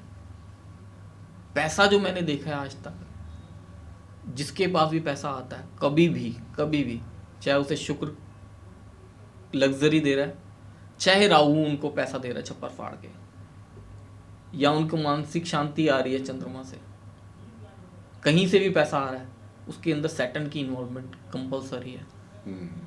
बिना सैटर्न की इन्वॉल्वमेंट के पैसा नहीं आता। जब भी किसी के पास पैसा आया, छप्पर फाड़ के पैसा आया, राहु की कहीं ना कहीं दशा है, ठीक है, राहु इन्वॉल्व है, लेकिन बिना सैटर्न की इन्वॉल्वमेंट के नहीं है। राहु है तो शनि भी साथ में। अगर कुछ लग्जरी आई है लाइफ में, शुक्र आया, लग्जरी आई है, साथ में सैटर्न भी आया, बिना सैटर्न की मर्जी के पैसा नहीं आया। तो लक्ष्मी माँ के लिए राहु और शनि दोनों का ध्यान रखना भी जरूरी है। मैंने कहा सभी प्लैनेट्स का ध्यान रखना जरूरी है। मैंने पहले भी बोला सिंगल एक प्लैनेट कभी काम नहीं करता। जी बिल्कुल, शुरुआत में आपने कहा था। ठीक है, तो पैसा जो है वो जैसे मैंने बताया आपको, सैटर्न की मर्जी के बिना नहीं आता।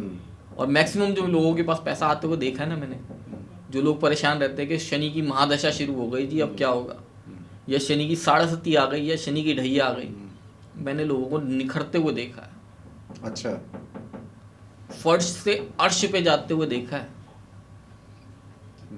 अगर किसी इंसान ने अपना काम शुरू करना है ना, नया कोई बिजनेस स्टार्ट करना है, कुछ करना है, अगर उसकी शनि की साढ़े आने वाली है, ढैया आने वाली है, या महादशा आने वाली है, और वो 2 4 6 महीने इंतज़ार करना पड़े, उसे कर ले इंतज़ार, आने दे, तब शुरू करे, फिर देखे उसके मजे।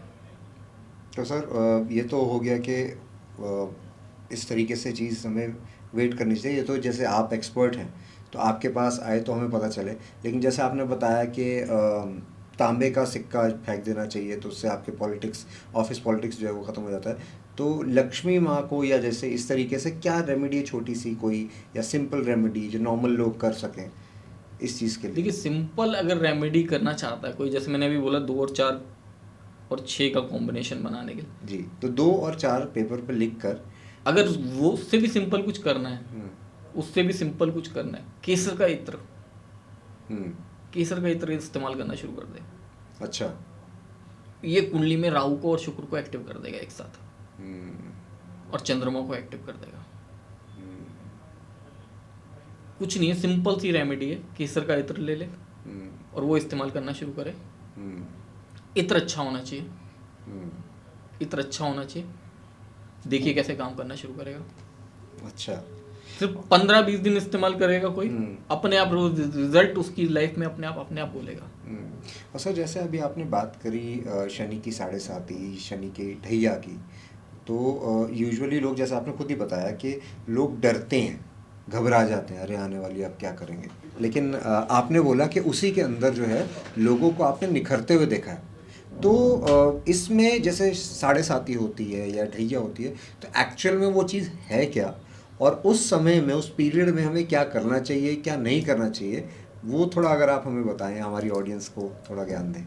देखिए गौरव जी, जैसे अभी आपने पूछा, होता क्या है कि हम लोगों की ना, सबकी आदत है, ठीक है, किसी एक इंडिविजुअल के लिए नहीं बोलूँगा, सभी की आदत ऐसी बन गई है कि कहीं किसी ब्राह्मण के पास जाना है, पंडित के पास जाना है, कहीं ऐसी जगह जाना है, हमें कुछ देना है, दान देना है, या दान पात्र में हमें कुछ डालना है, हम उस वक्त ना अपनी पॉकेट में ना चिल्लड़ ढूंढते हैं, ठीक है।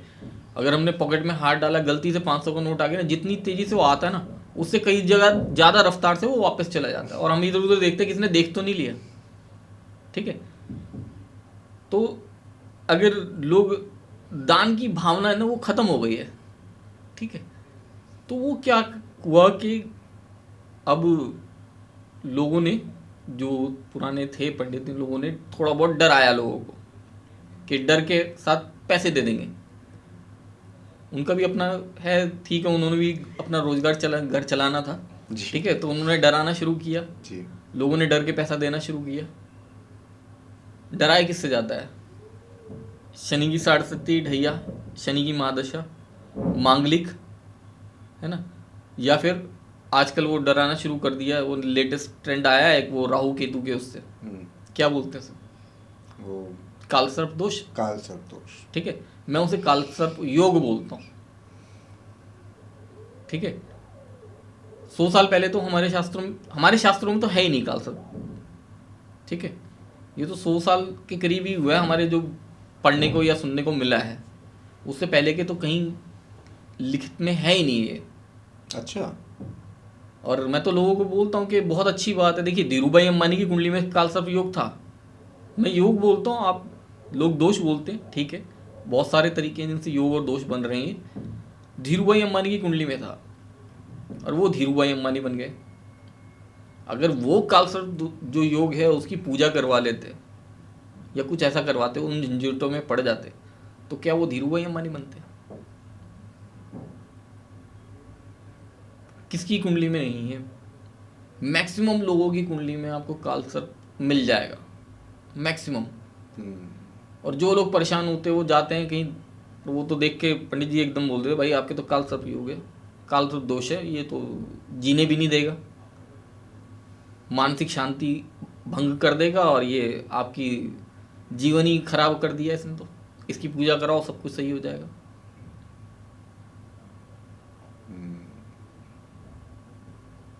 तो सर उसके लिए फिर क्या सोचना चाहिए, किस प्रकार से अपना मानसिक स्थिति रखनी चाहिए, क्योंकि ये चीज़ें डराती बहुत हैं, तो आप थोड़ा गाइड करिए कि ऐसे में क्या करना चाहिए, या किस हिसाब से ऐसे पीरियड के अंदर क्या चीज़ करनी चाहिए, क्या चीज़ नहीं करनी चाहिए। देखिए, सबसे पहले तो ना एक जो भावना थी ना पहले हमारे अंदर दान की, वो होनी चाहिए, ताकि लोगों को डरा के पैसे ना निकालना शुरू करें। ठीक है, बिल्कुल। होना नहीं चाहिए, क्योंकि हम लोग कुंडली देख रहे हैं तो हमें भी उस चीज़ का ज्ञान है कि कर्म अच्छे रखने चाहिए। बिल्कुल सही सर। ठीक है, और मैं सबसे ही गुजारिश करता हूँ कि कर्म अच्छे रखने चाहिए, ज़बरदस्ती नहीं डराना चाहिए किसी को। लेकिन लोग करते हैं तो उसका कुछ क्या कर सकते हैं, हम कुछ कर नहीं सकते। वो अपने कर्म अपने हिसाब से बना रहे हैं आगे, अगली कुंडली में उनके कर्म में आ जाएगा। जी। ठीक है, अगले जन्म में उनकी कुंडली में आ जाएगा। जी। अब वो क्या बोलते हैं, ब्राह्मण कोई गलत काम करता है तो अगले जन्म में वो क्या बनता है, बोलते हैं कि जी वो ब्रह्म राक्षस बनता है। तो भाई ये तो फिर मुझे तो लगता है अगर ऐसा होता है तो फिर तो ब्रह्म राक्षस की सेना तैयार होने वाली है है ना, क्योंकि सभी लोग गलत करने में लगे हुए हैं। बहुत लोग हैं जिनको जानता हूँ जो गलत कर रहे हैं। तो इसके अंदर होती क्या है, छोटी छोटी चीज़ें होती है। अगर किसी को लग रहा है कि कालसर्प की वजह से परेशानी हो रही है, कुछ भी नहीं है, छोटा सा चांदी का नाग नागिन का जोड़ा लेके आए और नाग पंचमी के दिन जो है शिवलिंग पे अर्पित करें और भगवान से प्रार्थना करें कि भगवान मेरे को इससे अगर दिक्कत हो रही है तो कष्ट से मुक्ति दिलाओ, और इसी की वजह से मुझे धीरू भाई अंबानी बनाना है तो और ज़्यादा परेशान करवा लो। जी। भाई वो धीरू भाई अंबानी परेशान नहीं थे क्या पहले? बिल्कुल सर। पहले हर कोई अपनी लाइफ में शुरू में परेशान होता है ना, मेहनत करेगा तभी तो रंग लाएगी मेहनत। अब हम हाथ पांव छोड़ दें अपने और हम बोल दें कि हमने बहुत मेहनत कर ली, हमें कुछ नहीं मिला, अब हम कुछ नहीं कर रहे, तो फिर कैसे चलेगा? क्या पता आपने जिस दिन मेहनत छोड़ी या जिस दिन वो काम छोड़ा उसके अगले ही दिन आपकी सफलता आनी थी। तो उसको तो छोड़ने का तो मतलब ही नहीं है ना, मेहनत तो लगातार करते रहिए, जीवन पर्यंत करते रहिए ना। हम जो है अपने शास्त्र पढ़ते हैं कि पुराने लोग जो थे वो कहीं ना कहीं कंदराओं में बैठ के, गुफाओं में बैठ के भगवान का नाम जप कर रहे होते थे। ठीक है, ओम नमः शिवाय जप कर रहे हैं। किसी को 2 4 5 साल 10 साल बाद 15 साल बाद 20 साल बाद भगवान शिव ने दर्शन दे दिए, कोई ऐसे ही जो है उनका स्वर्गवास हो गया, नहीं हुआ उनका भगवान का दर्शन। तो जिनको भगवान के दर्शन नहीं हुआ उन्होंने क्या भगवान से वो दिखाई नाराजगी, उन्होंने तब भी बोला भगवान कोई बात नहीं, हमारे शायद कर्म ऐसे रहे कि हमें इस जन्म में नहीं दिए दर्शन, अगले जन्म में दे दोगे। तो हमें मेहनत तो लगातार करते रहना, अच्छे कर्म करने ना, अच्छे कर्म करते रहो, क्या पता किस दिन आपके ऊपर दृष्टि पड़ जाए भगवान की। और सर शनि की महादशा में कौन से कर्मों पर ज़्यादा ध्यान देना चाहिए। शनि की महादशा में सबसे पहले अपने कर्मों पे ध्यान देना चाहिए, हमें गलत किसी के साथ नहीं बोलना चाहिए। सबसे ज़्यादा परेशान वही लोग होते हैं जो गलत बोलते हैं, गलत व्यवहार करते हैं अपने से छोटे लोगों के साथ, वो लोग सबसे ज़्यादा परेशान होते हैं और वही लोग सबसे ज़्यादा शिकायत कर रहे होते हैं। अगर अपना व्यवसाय को शुरू किया, अपना बिजनेस शुरू किया और आप अपने एम्प्लॉयज़ को परेशान कर रहे हो, उनको सैलरी नहीं दे रहे, उनको डांट रहे हो लगातार, छोटी छोटी चीज़ों को लेके परेशान कर रहे हो, ज़बरदस्ती ओवर टाइम करवा रहे हो कि भाई तूने ये गलत किया, अब तू ये एक्स्ट्रा करेगा काम। तो भाई आप जो भी कर रहे हो वो बेचारा अपनी परेशानी से परेशान होके आपके पास जॉब करने आया, वो करेगा, लेकिन ऊपर वाले के खाते में तो आपका लिखा जा रहा है ना, उसके कंप्यूटर में गलती नहीं होती। आप सही रखो ना, आप सही करो, देखो आपको रिजल्ट कितनी जल्दी मिलता है उसका, कितनी जल्दी रिजल्ट मिलता है। अच्छा करो, देखो कितनी जल्दी अच्छा रिजल्ट आना शुरू हो जाएगा। सर जिस तरीके से शनि की महादशा होती है वैसे ही राहु की भी महादशा होती है क्या। बिल्कुल, सभी ग्रहों की महादशा होती है। तो उसमें क्या करना चाहिए, क्योंकि राहु के ग्रह को माना जाता है कि कहीं ना कहीं वो भी कष्टदायक होता है, कष्ट देता है। कौन सा ग्रह है जो कष्ट नहीं देता, वो बताओ, एक ग्रह बताइए चलिए पहले। ना तो सर इसका देखिए, कुंडली में कोई ग्रह ऐसा नहीं है जो अच्छा है, कुंडली में कोई ग्रह ऐसा नहीं है जो बुरा है। सब ग्रह ऐसे हैं कि वो जिस घर में आपके जिस दिशा में आपकी कुंडली में जहाँ पे बैठे हैं उसके हिसाब से उन्होंने जो फल देना है आपको वो फल देंगे, अच्छा भी और बुरा भी। अब वो बृहस्पति देव बोलते, बृहस्पति देव सबसे ज्ञानवर्धक ग्रह हैं, सबसे अच्छे ग्रह हैं। बृहस्पति की जब महादशा शुरू होती है, बृहस्पति जो है वो पीट पीट के बिल्कुल जो सुनार उतना पीटता है ना जी, सोने लोहे को, को सोने को सोने को सुनार पीटता है। सुनार जी पीटता है जो, जी। उसी तरीके से बृहस्पति देव पीटते हैं बिल्कुल, वो निखारते हैं कि तेरे को निखार दूंगा मैं अपनी महादशा में बिल्कुल। लेकिन वो बोलता कि मैं पीड़ित हो रहा हूँ लगातार, क्योंकि मुझे पीटा जा रहा है लगातार। अब क्या कहोगे, बहुत अच्छे। सही बात है, देखने का पर्सपेक्टिव है एक तरीके पहले के टाइम पे लोग बोलते थे देखो बृहस्पति देव की दशा है, तुम्हें सुधार देंगे, इंसान बना देंगे। अब परेशान हो गए। शनिदेव का भी ऐसे ही है, वो भी यही करते हैं। गलत काम करोगे वो गलत उसका रिजल्ट आना शुरू हो जाएगा, कर्मों का फल। कर्मों का फल है। अच्छे कर्म करोगे अच्छा रिजल्ट आना शुरू हो जाएगा। सेम बृहस्पति देव का अच्छे कर्म करोगे तो अच्छे दिशा में, अच्छी दिशा में पीटेंगे ना वो, अच्छा करवाएंगे ना, अच्छा दिलवाएंगे। अब जिसका चंद्रमा मन का कारक है, अगर किसी का चंद्रमा पीड़ित है कुंडली में, तो वो अपनी दशा में, महादशा में क्या देगा रिजल्ट। और ऐसा नहीं है कि शनि की महादशा शुरू हुई तो शनि ही शनि चल रहे हैं, नहीं। शनि देव की महादशा तो किसी की अंतरदशा भी है, किसी की प्रत्यंतर दशा भी है, किसी की सूक्ष्म दशा भी है। सभी प्लैनेट्स की आती है बीच में, और रोज आती जाती हैं और चेंज होती रहती हैं। अभी जब से हम पॉडकास्ट कर रहे हैं, पता नहीं कितने ग्रहों की जो दशाएं चेंज हो चुकी, उनकी मूवमेंट बहुत तेज है प्लैनेट्स की, तो उनकी तो सबकी इन्वॉल्वमेंट सबकी चल रही है बीच में। तो सर इसी प्रकार से जब राहु की महादशा होती है, या जो लोग कहते हैं कि राहु की महादशा है, तो उसमें भी फिर किस प्रकार से हमको चीज़ों का ध्यान रखना, जैसे आपने शनि के बारे में बताया था कि हमें अपने जो अपने से नीचे जो लोग काम कर रहे होते हैं या आपके जो एम्प्लॉयज़ हैं उनके साथ अच्छा बर्ताव करना चाहिए, अच्छी वाणी से बात करनी चाहिए, तरीके से उनके साथ पेश आना चाहिए। तो राहु की महादशा में भी ऐसा कुछ चीज़ें जो हैं जिनको ध्यान रखना चाहिए। बिल्कुल बिल्कुल। एक है ना ज्योतिष शास्त्री हैं मेरे, वो बिहार से हैं, तो उन्होंने मुझे बताया बिहार में ना राहु की जो महादशा आती है उसे ब्याहू बोला जाता है। ब्याहू की महादशा आ गई, ब्याहू, हाँ, मतलब ब्याह कराने वाले की महादशा आ गई, वहाँ ब्याहू बोला जाता है। राहु ब्याहू की महादशा आ गई जी, अब तो ब्याह होगा ही होगा इसका। तो राहु की महादशा में ना अगर राहु आपका पॉजिटिव है तो सोच के चलिए छप्पर फाड़ के पैसे आने वाला है। अच्छा। और अगर उसे नेगेटिव कर दिया तो छप्पर फाड़ के आता तो छप्पर फाड़ के जाता भी है, फिर वो परेशान भी उसी तरीके से करता है, क्योंकि वो राक्षस ग्रह है। उसने ना लेने से पहले सोचना है, ना देने से पहले सोचना है। वो ये नहीं सोचेगा देने से पहले कि इनके कर्म खराब थे, उसने देना है तो देना है। वो राक्षस है ना, कुछ नहीं सोचना। और जब लेना है तो आप अच्छे हैं या बुरे हैं उससे कोई मतलब नहीं बनता, उसने लेना है तो लेना है, वो तो ले लेगा। कलयुग है, राहु का मेन इम्पैक्ट राहु का है, तो उसने लेना है तो ले ही लेगा वो तो कोई ऐसी चीज़ है जिसको करने से शायद उसका प्रभाव कम हो जाए? देखिए राहु को अगर चाहते हैं उसका प्रभाव कम क्या मतलब नेगेटिव ना हो जी। राहु का जो इम्पैक्ट है वो पॉजिटिव रहे जी। ठीक है। सबसे पहले जैसे मैंने बोला वॉशरूम जो है वो बिल्कुल नहाने के बाद बिल्कुल सूखा होना चाहिए। आप उसमें वाइपर लगाते हैं, आप उसमें पोछा लगाते हैं, वो आपकी मर्जी है, लेकिन वॉशरूम जो है वो सूखा हुआ होना चाहिए। गीले कपड़े नहीं होने चाहिए, वहाँ गंद नहीं होना चाहिए, साफ होना चाहिए। वॉशरूम बिल्कुल क्लीन रहना चाहिए। राहु जो है पॉजिटिव रहता है उससे। एक दूसरा आपका बेड के नीचे आपको अपने स्लीपर्स या शूज जो हैं वो बेड के नीचे नहीं होने चाहिए। घर में सामान जो है कपड़े हो गए वो अस्त व्यस्त नहीं होने चाहिए। कपड़े अगर आप उतार के अस्त व्यस्त ऐसे ही फेंक देते हो, कपड़े अगर उतार के ऐसे ही फेंक देते हो, अस्त व्यस्त कर देते हो, राहु नेगेटिव होगा। अगर आप बुक्स हैं, आपकी बुक्स पढ़ते हो तो वो तरीके से रखी रहनी चाहिए। पढ़ने के बाद एक जगह आपने बना रखी है, वहाँ रख दीजिए। अगर बुक्स बिखरी रहती हैं आपकी, आप मान के चलिए आपका राहु जो है वो नेगेटिव होना स्टार्ट हो जाएगा। मान के चलिए जहाँ आप गंदगी मचाते हैं वहाँ राहु जो है वो आपका नेगेटिव है, और जितना राहु नेगेटिव होता रहेगा आपको उतना ज़्यादा नेगेटिव और करवाएगा।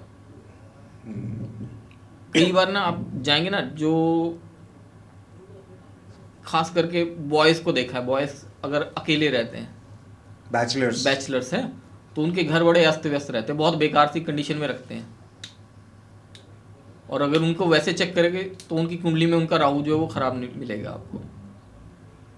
और राहु जो वो नेगेटिव इम्पैक्ट उनको दे रहा है, और बहुत नेगेटिव इम्पैक्ट उनके साथ होने शुरू होते हैं। और जो अपना बैचलर्स भी हैं, जो घर बिल्कुल उनका क्लीन रहता है, जो जिस भी रूम में रह रहे हैं वहाँ वो बिल्कुल साफ़ सफाई रखेंगे, ना उनके कपड़े इधर उधर मिलेंगे, ना उनकी बुक्स इधर उधर मिलेंगी, और बहुत तरीके से रहते हैं। उनको चेक करेंगे ना तो उनका राहु बहुत अच्छा रहता है और उनको पॉजिटिव रिजल्ट उसके मिलते हैं। तो रख रखाव और साफ सफाई पे बहुत ध्यान देना चाहिए बिल्कुल। राहु के लिए। और सर ऐसी कौन सी रेमेडीज़ हैं जो हमें रोज़मर्रा की डे टू डे लाइफ में हमको ध्यान रखनी चाहिए? जैसे कई बार होता है कि लोगों का एक होता है कि यार मैं डेली निकलता हूँ टाइम पे लेकिन लेट हो जाता हूँ ऑफिस के लिए, या मैं अच्छे मूड से जाता हूँ अपने काम पर लेकिन लड़ाई हो जाती है, या मैं कुछ घर पे बैठा हूँ सिर्फ अभी नॉर्मल सब कुछ चल रहा था लेकिन अचानक से ही घर में मनमुटाव शुरू हो गया किसी भी बात पे, या मेरा अभी पैसे आने की बात हो रही थी अभी सब कुछ गड़बड़ हो गया।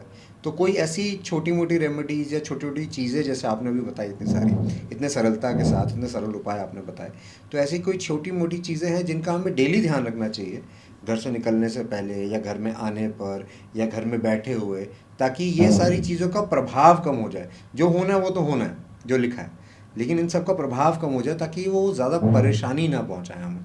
ऐसा कुछ हमें ध्यान रखना चाहिए? बिल्कुल। देखिए, हम ज्योतिष में जैसे करते हैं, जो हमें पता है कि जो होना है वो होना ही है, उसको हम टाल नहीं सकते। अगर ज्योतिष में हम देखें तो हमें कोई परेशान है, कोई कुंडली लेके आ रहा है अपनी, तो हम ये नहीं कह सकते कि भाई तुम्हारी परेशानी जो 100% ख़त्म हो जाएगी अभी। नहीं, वो जिस टाइम तक रहनी है परेशानी, वो उस टाइम तक परेशानी रहेगी, उसको कोई टाल नहीं सकता।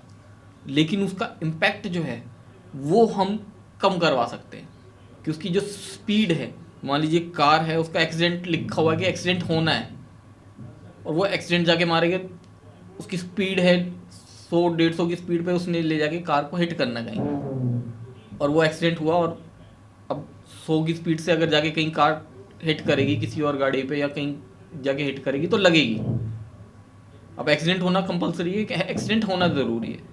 अब हम उसमें क्या कर सकते हैं एस्ट्रोलॉजी में उपाय, कि हाँ उसकी स्पीड कम करा दी, कि उसकी स्पीड जो है 10-15 पे करवा दी, 10 की स्पीड पे जाके उसने कार ने हिट कर दिया कहीं, एक्सीडेंट होना था हो गया, लेकिन उसमें क्या हुआ, इम्पैक्ट ऐसा आएगा किसी को लगी नहीं, तो बचाव हो गया। ठीक है।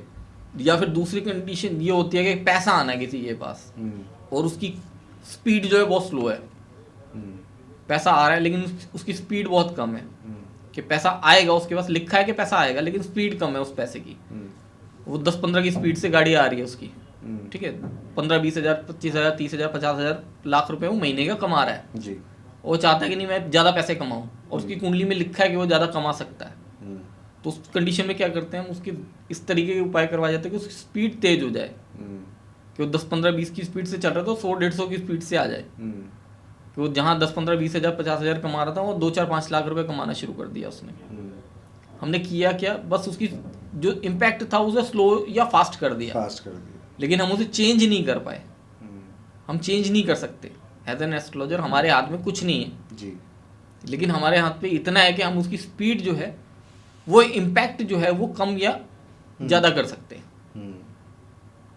तो बस उतना ही है एस्ट्रोलॉजी में जी। और उतना ही होता है, उससे ज़्यादा ना तो कर सकते हैं। अगर उससे ज़्यादा कोई सोचता है कि इससे ज़्यादा कुछ किया जा सकता है एस्ट्रोलॉजी में, कोई एस्ट्रोलॉजर आगे कर देगा तो वो गलत सोच रहा है। तो सर अब जब हम इतने प्यार से इतने सरलता के साथ आपने दिव्य संकेत के माध्यम से हमारे जो ऑडियंस है उनको ज्योतिष के बारे में बताया, और कौन कौन सी छोटी छोटी रेमेडीज़ या सरल रेमेडीज़ जिसको मैं बोलूँगा वो बताई कि ये करके आपको फ़ायदा हो सकता है, तो सर अंत में मैं आपसे ये पूछना चाहूँगा कि कौन सी ऐसी रेमेडीज़ हैं या उपाय हैं जो अगर हमारी जो ऑडियंस है दिव्य संकेत की वो चाहे तो वो कल से ही शुरू कर सकता है? मैं आपसे पूछना चाहूँगा कि सरल शब्दों में 1-2 वाक्यों के अंदर अगर आप हमें बताना चाहें कि जैसे अगर कोई भी अपने करियर के अंदर ग्रोथ चाहता है तो उसे क्या करना चाहिए कल से? देखिए, करियर में अगर कोई ग्रोथ चाहता है तो सबसे पहले तो उसको अपना कुंडली में जो सूर्य है उसको प्रबल करना चाहिए। पिता के पाँव डेली छूना शुरू कर दे। जी। ठीक है। ठीक है। अगर पिता दूर रहते हैं तो उनसे फ़ोन पे बात करें, और जब बात करें तो पिता के चेहरे पे मुस्कान आनी चाहिए। ठीक है। ये उनकी रिस्पॉन्सिबिलिटी है, कैसे करना है उन्होंने। जी। चाहे वो फ़ोन पे उनको बोले पाँव लागू, या जो भी बोलते हैं वो वैसे जी। बोले, या जैसे वो बोले वो पापा को पता चलना चाहिए कि यहाँ सम्मान दे रहा है पुत्र। जी। जी। ठीक है। कहीं पे भी पिता का नाम ले तो उनके नाम के आगे श्री या मिस्टर लगा के, ठीक है, सीधे सीधे नहीं तो नाम बोल देते ना आजकल बच्चे, जी, वो जी, नहीं, जी, जी, उनको सम्मान दे के। जी। ठीक है। वो ज़रूरी है बहुत। और करियर में अगर ग्रोथ चाहिए, हनुमान जी को प्रसाद चढ़ाना शुरू करें मंगलवार। एक हैबिट बना लें अपनी कि मंगलवार को प्रसाद चढ़ाना है हनुमान जी को। ये कंपलसरी कर ले, करियर में ग्रोथ हो जाएगा उनका। सर, जो मनी का फ्लो है, जो धन का आना है, उसको अगर हमें बढ़ाना हो तो क्या करना चाहिए किसी को? देखिए, सबसे जो ज़्यादा ज़रूरी चीज़ है पैसे के लिए, है ना, पैसा ही चाहिए सबको। तो एक रेमेडी है, बहुत एक आजमाई हुई रेमेडी है, ठीक है, जिससे लोगों को बहुत फ़ायदा हुआ है। अपने लेफ्ट हैंड के पाम पे कुछ ड्रॉप्स हनी की रखनी है, 5-7 ड्रॉप्स हनी की। राइट हैंड से बाल तोड़ने 5-7, एक एक करके नहीं तोड़ने, 5-7 बाल एक साथ तोड़ने। अच्छा। आराम से इजीली टूट जाएंगे 5-7 बाल, टूटे हुए नहीं कि कॉम्ब में आ गए, वो नहीं, तोड़ने हैं। हाथ में रखने अपने राइट हैंड की रिंग फिंगर यूज़ करके, जो भी बाल हैं उनके ऊपर सब पे कोशिश करनी, सभी पे पूरी तरह से हनी जो रखा हो वो सब बालों पे लग जाए जी। बाल उठाने। घर में कोई भी प्लांट हो, तुलसी जी नहीं, कोई और प्लांट हो, ठीक है, प्लांट की थोड़ी सी मिट्टी हटा के वहाँ उसमें दबा देना, और मिट्टी वापस रख के हाथ जोड़ के अपना नाम, अपने पिताजी का नाम, अपना गोत्र बोल के, एड्रेस बोल के विनती करनी है पैसे के लिए ऊपर वाले से। अगर कोई लेडी करती है, लेडीज़ भी कर सकती हैं, अपना नाम, अगर शादीशुदा है तो अपना नाम, अपने हस्बैंड का नाम, हस्बैंड का गोत्र और एड्रेस। अगर शादीशुदा नहीं है तो अपना नाम, अपने पिता का नाम और गोत्र बोल के और अपना एड्रेस बोल के विनती करनी है पैसे के लिए। मैंने इस रेमेडी का फ़र्क जो देखा, 4 घंटे से 4 दिन 99% लोगों के पास पैसा आया। अगर सडन इम्पैक्ट के साथ कभी भी पैसा चाहिए हो तो ये रेमेडी कर सकते हैं जी। लेकिन सिर्फ अगर आप रेमेडी करेंगे सिर्फ जांचने के, टेस्ट करने के लिए, तो वो ना करें, बढ़िया रहेगा। और जब भी ये रेमेडी करें तो प्लीज़ हमारे जो है एक बार कमेंट ज़रूर कर दे जय श्री राम, ताकि राम जी का आशीर्वाद आपके साथ भी बना रहे और हमारे साथ भी बना रहे। और सर, कोई अपने पारिवारिक जीवन में या वैवाहिक जीवन के अंदर अगर कोई चाहता है कि वो सुखमय रहे तो क्या करना चाहिए?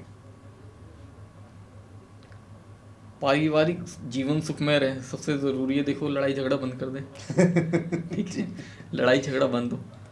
और अगर रखना चाहें तो सबसे जो ज़रूरी होता है कि शिवलिंग पे जल अर्पित करें। और जो लेडीज़ करती हैं, ज़्यादातर लेडीज़ के लिए होता है कि लेडीज़ करें, शिवलिंग पे जल अर्पित करें।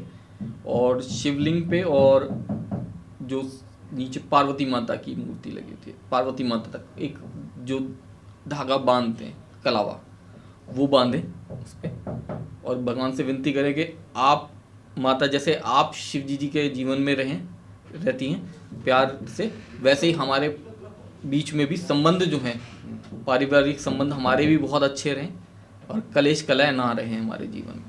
तो मैंने देखा है बहुत ही अच्छा ये है उपाय, जो लोग परंपरागत रूप से निभाते आ रहे हैं, बहुत से लोग, है ना, करते आ रहे हैं। लेकिन आजकल लोग भूल गए हैं इसको, थोड़ा दौड़ भाग ज़्यादा हो गई ना हमारी लाइफ में, तो भूल गए।